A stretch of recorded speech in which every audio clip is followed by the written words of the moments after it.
Welcome back to another video, and today we're going to be doing CodeCombat, and this level is back to back. So in this level, the actual method or the goal is to protect the villagers and defend the actual villagers. Okay, so before we get into the video, make sure you like, comment, and share. Don't forget to subscribe. Help us get to 1,000 so we can actually help you win an actual giveaway. Win something so you can actually keep it and you don't have to pay for it.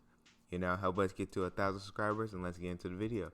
So in back-to-back stage, or this level, right, the goal is to protect the villagers. So you got 1 and you got 2.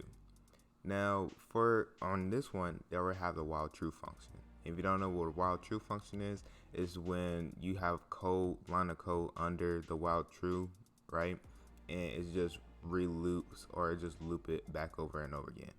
So as of right now, we have to use the if statement and the else statement. Okay, so when there's an if enemy, we got to type in something or a line of code for it.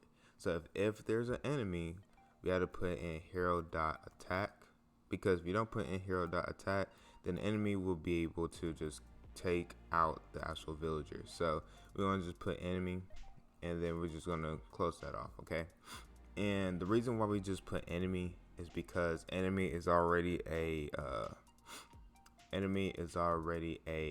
category itself. It's already a variable itself. So since they already have enemy equals hero.find nearest enemy, you don't have to put in quotations around it. It's already a variable or a category itself. You already made it for it, so you just type in enemy.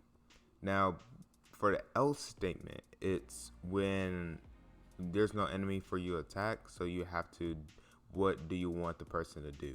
If there's no enemy for it to attack, then it just goes to the else statement and does whatever that line of code is. Now for that line of code, we're going to put in hero.move, right? Because we can't allow him just sit there, because that enemy is going to be right here. He's going to attack automatically over here, so we need him to go back and attack the enemies from the left side for this person, or this villager right here.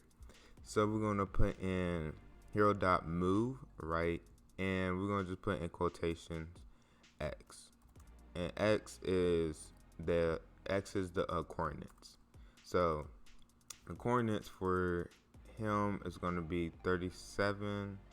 Actually, we're just going to put right here 37, 38. 36, 38, yeah. So we're going to put 36. So space it, 36. And then we're going to put that right there, the comma. And then we're going to put in quotation y. And then we're going to put in that coordinate. So we're going to put in, let's just put in 37, because we're just going to go over a little bit. And we're going to put that, and we're going to close it off. So when this line of code is showing that the enemy equals hero.find nearest enemy. So no matter if there's an enemy close, he's going to find it and he's going to attack it. So if there is an enemy, you just put in hero.attack enemy. So he's going to go and attack the enemy. Now, if there isn't no enemy, then he's going to do the else statement. And he's going to move to the coordinates that we put over here, right? And he's going to move there, and if he sees an enemy, he's going to attack that enemy that's on the left side. So let's run it and see how it goes.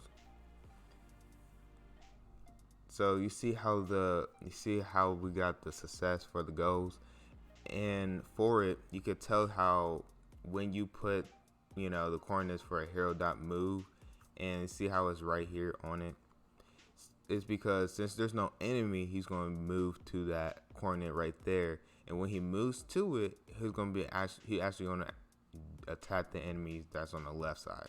So no matter if you put the coordinates right here for him to move, it's not going to stop him from attacking, because he's still going to attack at the same time towards those enemies that's on the left side of the coordinates, or wherever the coordinates is.